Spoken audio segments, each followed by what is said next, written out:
fans who are old enough to remember know exactly where they were on August 16th, 1977, the day the world learned the king of rock and roll had died. What if Elvis Presley's final hours weren't spent in despair, but in communication with voices from beyond the grave? In 2024, archivists at Graceland made a discovery that would shatter everything we thought we knew about the king's last days. Hidden inside a hollowed-out book in his bedroom was a diary containing entries that defy explanation. Written in Elvis's own handwriting, the final entry was penned at 3:17 a.m. on August 16, 1977, just hours before his death.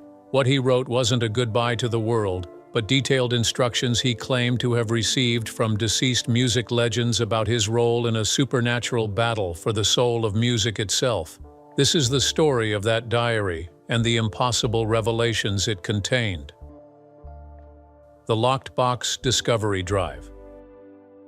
Amanda Chen had spent 3 years cataloging Elvis Presley's personal effects at Graceland, but she had never encountered anything like what she found on that humid Memphis morning in July 2024. While digitizing items from Elvis's bedroom, she noticed something unusual about a leather-bound copy of The Prophet by Khalil Gibran that had sat on his nightstand. The book felt heavier than it should have, and closer inspection revealed that its pages had been carefully hollowed out to create a secret compartment. Inside the hidden space was a small wooden box, its surface worn smooth by countless touches. The box was secured with an old-fashioned brass lock, and despite extensive searching through Elvis's belongings, no key could be found.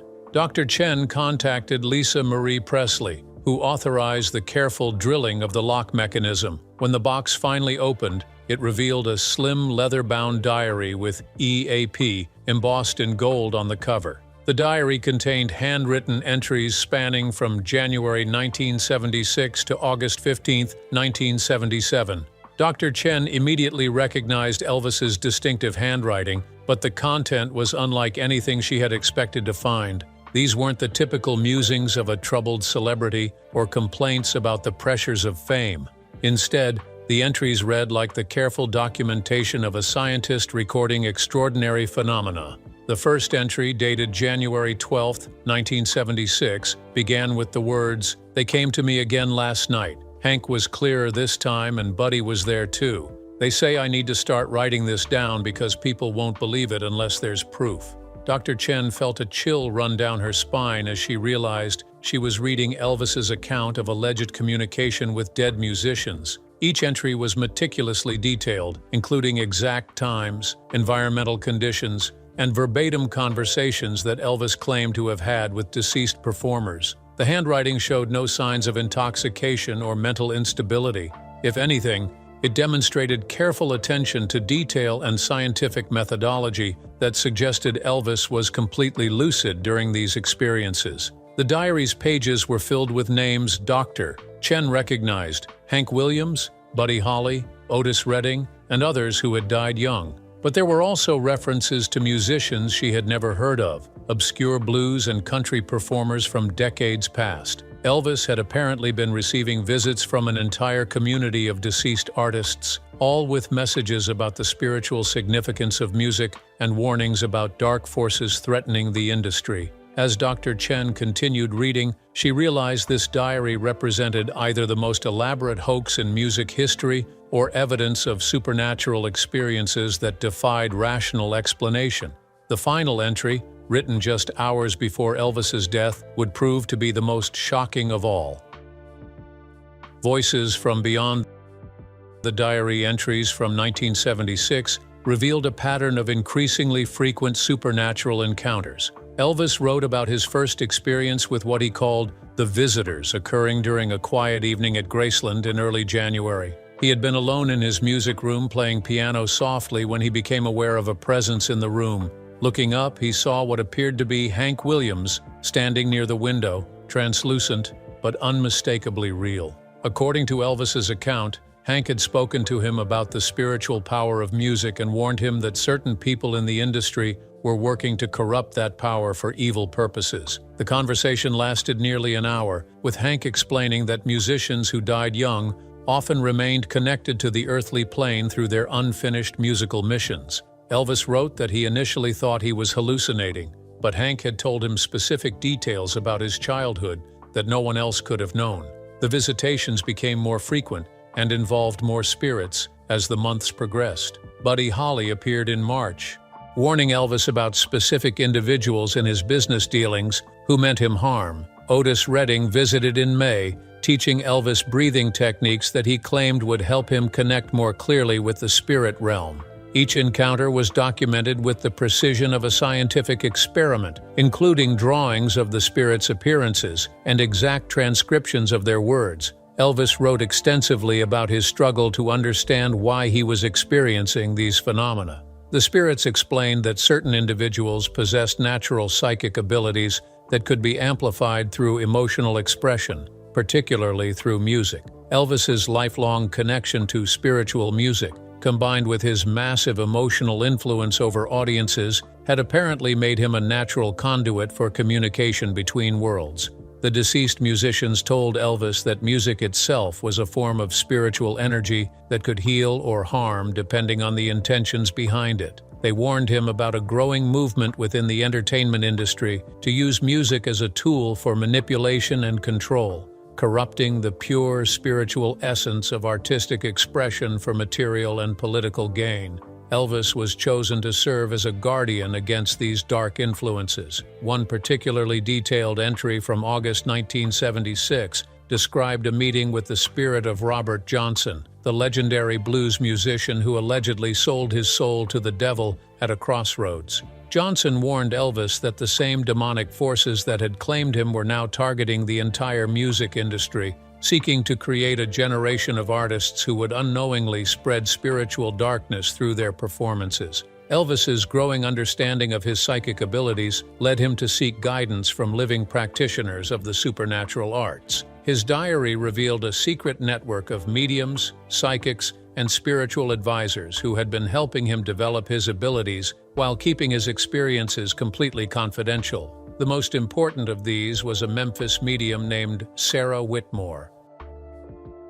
The Memphis medium, Sarah Elizabeth Whitmore, was a name that appeared frequently in Elvis's diary entries starting in April 1976. Dr. Chen's research revealed that Sarah had been a well-respected medium in Memphis's African-American community, known for her ability to communicate with spirits and provide guidance to those experiencing supernatural phenomena. What was not publicly known was her secret relationship with Elvis Presley. According to the diary, Elvis had sought out Sarah after his supernatural experiences became too overwhelming to handle alone. Word of mouth in Memphis's spiritual community had led him to Sarah's modest home in the Soulsville neighborhood, where she conducted private sessions for clients seeking connection with deceased loved ones. Elvis wrote that Sarah had immediately recognized his psychic abilities and agreed to help him understand and control his experiences. Sarah explained to Elvis that he possessed what she called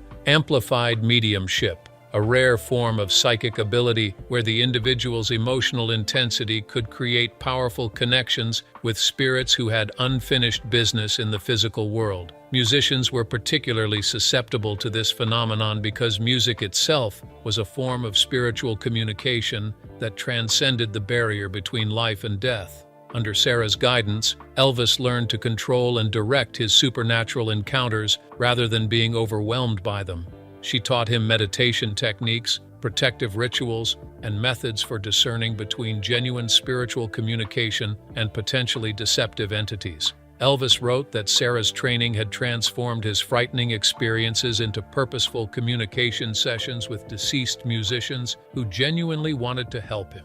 The diary contained detailed transcripts of seances that Elvis and Sarah conducted together, including several sessions where they allegedly made contact with Gladys Presley, Elvis's beloved mother who had died in 1958. These conversations with his mother provided Elvis with emotional comfort and practical guidance about his career and personal relationships. Gladys warned him specifically about certain individuals in his inner circle who were exploiting his trust for financial gain. Sarah also helped Elvis understand the broader spiritual significance of his role in the music industry. The deceased musicians had chosen him as their earthly representative because of his massive cultural influence and his genuine love for music in all its forms. Through Elvis, they could continue to guide and protect younger musicians who were vulnerable to the dark forces threatening the industry. One particularly poignant diary entry described a session where Sarah channeled the spirit of Elvis's twin brother Jesse, who had died at birth. Jesse told Elvis that they had been meant to work together in life, but that Jesse's early death had been part of a larger spiritual plan. Jesse would serve as Elvis's guardian and guide from the spirit realm, helping him navigate the supernatural responsibilities he had inherited. Sarah's influence on Elvis extended beyond the supernatural realm. She encouraged him to use his platform to promote positive spiritual messages through his music and public appearances. Elvis credited Sarah with helping him understand that his later gospel recordings were not just personal expressions of faith, but powerful spiritual tools that could heal and inspire listeners on levels beyond conscious awareness. Songs from the Other Side.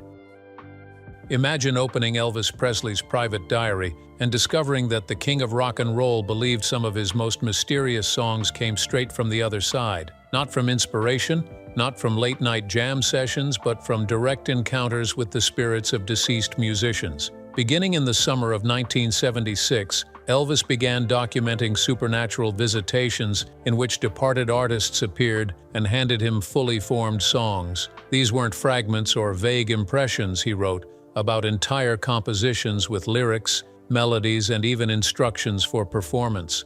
According to his notes, this music wasn't mere entertainment. It carried power, healing, awakening, and transformation. The first spirit to appear was a bluesman nearly lost to history, Thomas Mississippi Brown, who had died in 1928. Elvis claimed Thomas materialized in his music room and performed a piece called River of Light. Elvis believed the song carried healing energy, if played with pure intent. He carefully transcribed the lyrics, chords, and even Thomas's instructions for channeling its power. Yet Elvis struggled deeply with what to do. Entry after entry described his fear. On one hand, he wanted to share these sacred songs with the world. On the other, he dreaded the backlash. Who would believe him? And what if the songs were twisted or misused? For Elvis, this was more than music. It was a heavy spiritual responsibility. By the end, his diary contained 17 of these spirit songs, each connected to a different figure. Some were gentle ballads, others were sweeping orchestral pieces, but every one of them carried the same message: light triumphing over darkness.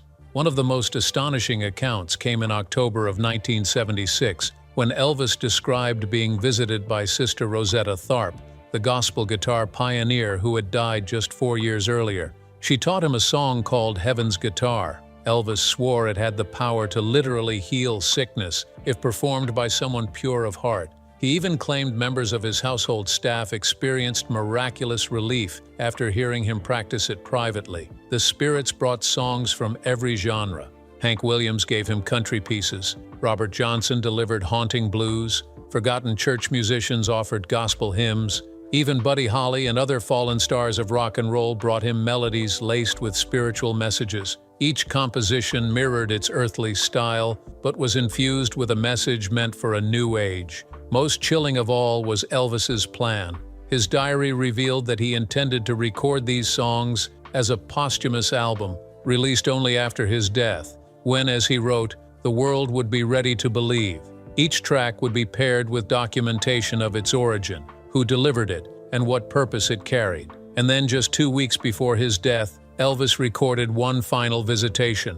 This time it wasn't a famous musician, it was his mother, Gladys. She gave him a lullaby titled Mama's Last Song, meant to comfort the grieving and prove that death was not an end, but a transformation. If true, these diary entries suggest Elvis Presley wasn't just the king of rock and roll. He may have been chosen as a vessel for a body of music not of this world.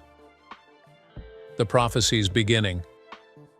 In early 1977, Elvis Presley's diary took a striking turn. No longer just a record of ghostly songwriting sessions, the entries began to sound prophetic. The spirits, Elvis claimed, started sharing visions of the future of music. Visions so specific, so detailed, that decades later they would prove chillingly accurate. These weren't vague predictions about shifting tastes or the rise and fall of styles. They were concrete prophecies about technology, culture, and even individual artists who had not yet been born.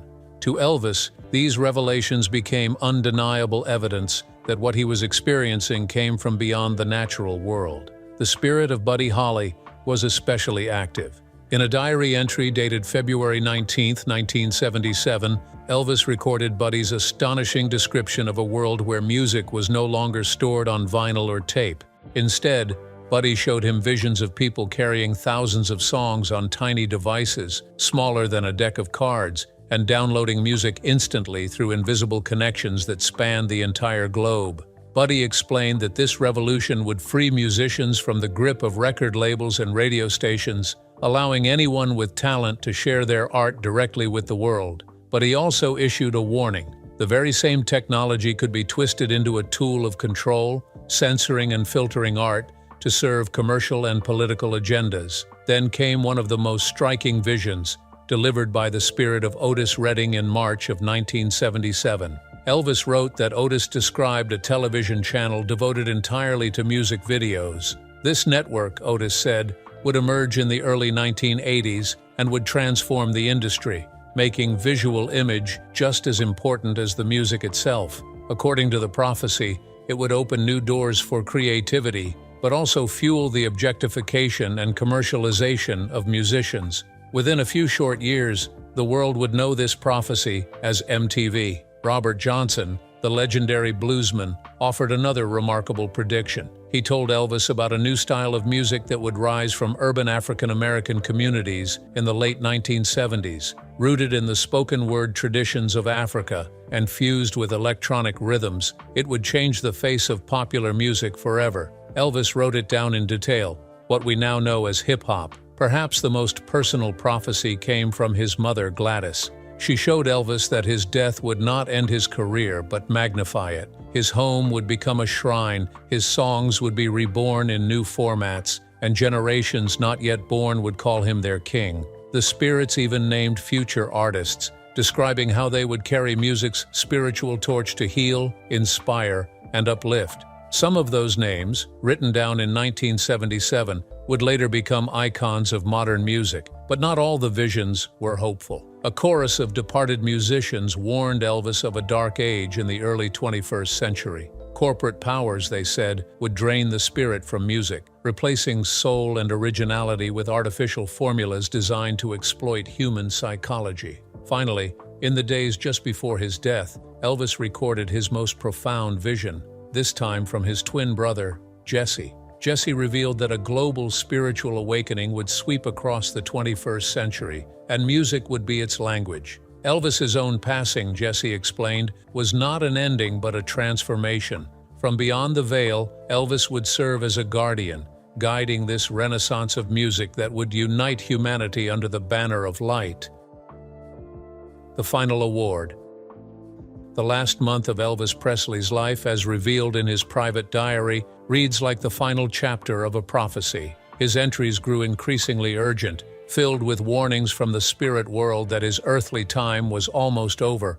Elvis believed he faced a choice that would decide not only his own destiny, but the destiny of music itself. The most direct warning came on July 20, 1977, when Hank Williams appeared in what Elvis described as his most radiant form yet. Hank told him that the veil between worlds was thinning because Elvis's life was nearing its end. Soon, he said, Elvis would have to choose, cling to his fading body or embrace what the spirits called his graduation, a transformation into higher service beyond death. Elvis admitted he felt his body failing. Doctors could not fix it because it wasn't a medical issue. It was spiritual. The constant flood of supernatural energy from his encounters was breaking him down physically. His human frame was never meant to hold that kind of power. By early August, the conflict filled his diary. If he chose to fight for life, he would need to sever his bond with the spirit realm, abandoning the mission entrusted to him. But if he surrendered, he would be free to continue his work from beyond, with far greater power to guide,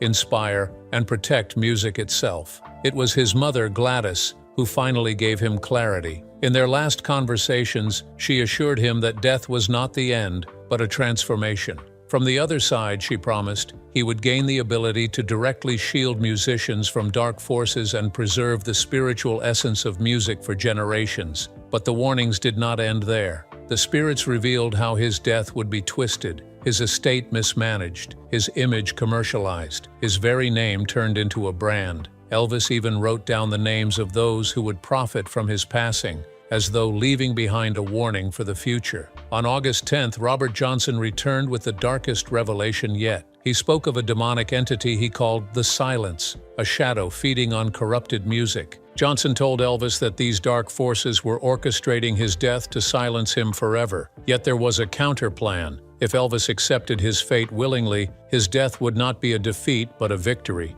He would cross over with his gifts intact, rising as a guardian spirit with the power to fight corruption on a scale impossible in mortal flesh. On August 14th, Elvis wrote his penultimate entry, describing his final meeting with Sarah Whitmore. She confirmed the warnings, performed protective rituals, and anchored his spirit for what was to come. His final words trembled across the page with peace. At last, Elvis was no longer afraid. He understood. The king was not ending. He was ascending, becoming the eternal guardian of music's soul.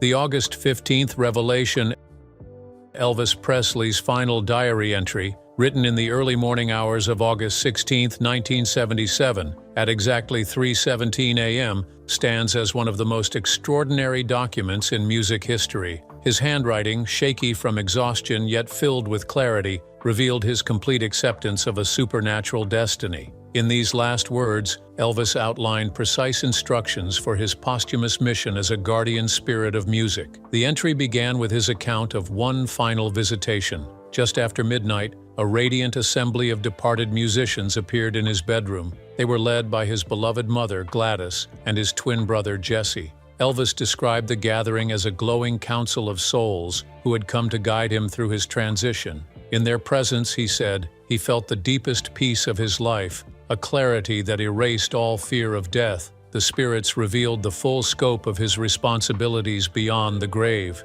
Elvis would serve as the guardian of popular music, watching over young artists with true spiritual gifts. His cultural influence, magnified by death, would grant him immense power to inspire and protect through every song played and every pilgrimage made to Graceland. Every fan who listened, every heart that remembered, would strengthen his reach. They also taught Elvis techniques to preserve his consciousness after death. Through meditation and focus, he could remain tethered to the living world. They showed him how to embed his very essence into his recordings, ensuring that listeners would not just hear his voice, but also feel his presence, comfort, healing, and protection woven into the music itself. One remarkable section listed names and birth dates of future musicians, some still children, others not yet born, whom Elvis was tasked with guiding. Each name came with instructions on how to shield them from destructive forces that had claimed so many before. The king was preparing to become their unseen mentor.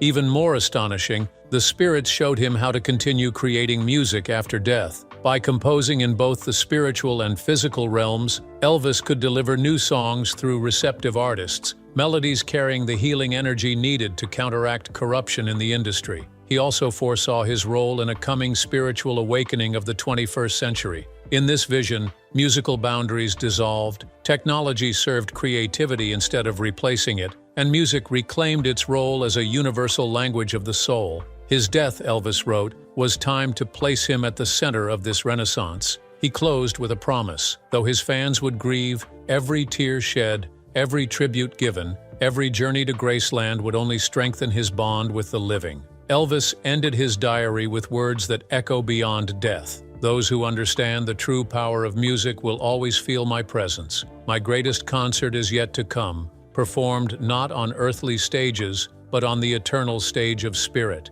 with an audience of every soul ever moved by the power of song. The verification process. Dr. Amanda Chen understood the stakes. If Elvis Presley's diary was genuine, it could be one of the most important paranormal documents ever discovered. But she also knew the golden rule of science. Extraordinary claims demand extraordinary evidence. With that in mind, she assembled a team of forensic experts, historians, and paranormal researchers to begin the painstaking work of verification. The first phase was purely physical. Forensic handwriting specialists compared the diary entries against authenticated samples of Elvis's writing spanning his entire life. Their conclusion was clear. The script matched. It showed the same subtle variations that occur when someone is tired, emotional, or under stress, exactly the kind of changes expected in a living hand, not a forgery.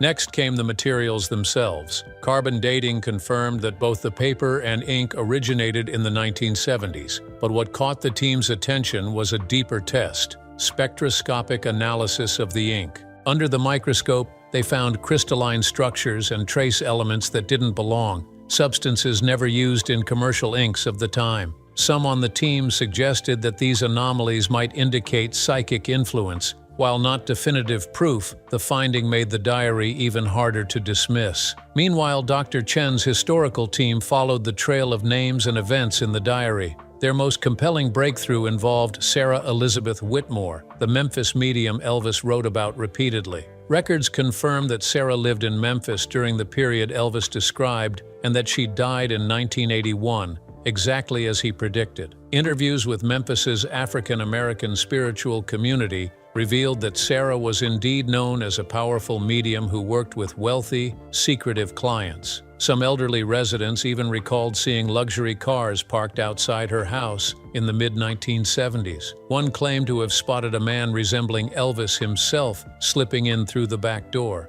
Then came the Prophecies. Elvis's descriptions of digital music distribution were nothing short of astonishing. Written in 1977, they contained specific details about file compression, portable devices, and global networks of invisible connections. Technology that wouldn't exist for nearly 2 decades. His predictions of hip-hop and around-the-clock music video channel were so precise, they could have been blueprints for the rise of hip-hop culture and MTV. Paranormal researchers took the investigation directly to Graceland. Using electromagnetic field detectors, they found unexplained fluctuations in both Elvis's bedroom and his music room, the very locations where his diary claimed the visitations occurred. Mediums brought in independently each reported sensing multiple spirits. One even claimed to make direct contact with Elvis himself. Dr. Chen also ordered advanced audio analysis of Elvis's final recordings. Using frequency and pattern recognition software,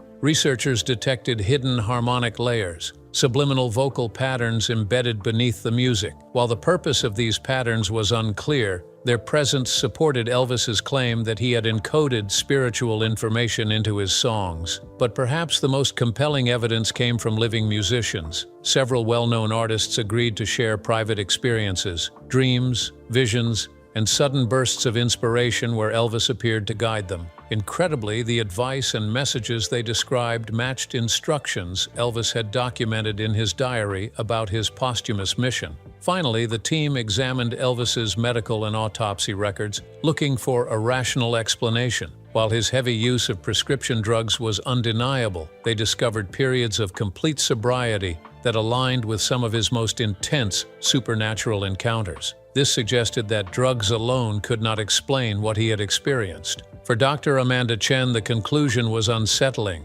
Piece by piece, the evidence pointed not to a hoax, but to something far stranger. The possibility that Elvis Presley's final gift to the world was not just his music, but his ongoing presence as its unseen guardian. The eternal performance.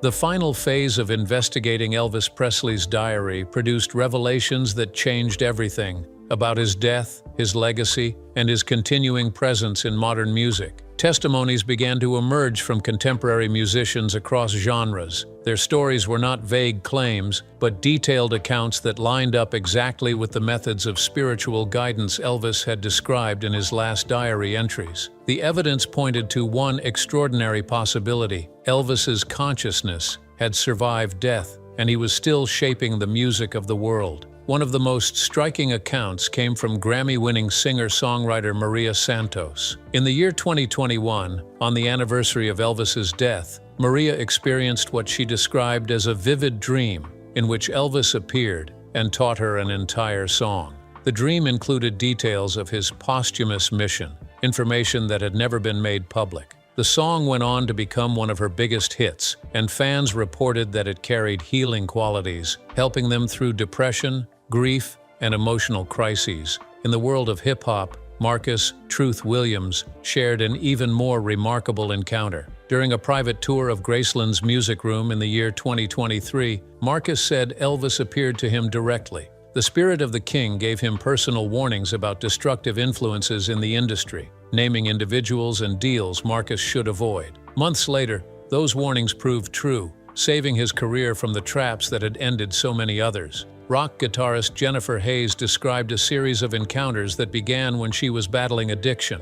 At her lowest point, Elvis appeared and taught her spiritual techniques for conquering dependency, along with new guitar methods rooted in the healing traditions of the old blues masters. Jennifer's recovery and her subsequent rise to stardom followed the precise trajectory Elvis had outlined in his diary. Dr. Amanda Chen's team also found evidence that Elvis's influence extended beyond individuals to entire movements in 21st century music. The resurgence of spiritual themes in popular songs, the return to live instruments after decades of synthetic production, and the growing emphasis on music as a healing force all mirrored priorities Elvis had written about before his death. Graceland itself appeared to function as a kind of spiritual broadcast tower. Visitors from around the world described sudden bursts of inspiration, healing experiences, and even hearing Elvis's voice whispering encouragement. These encounters were strikingly consistent across cultures and languages,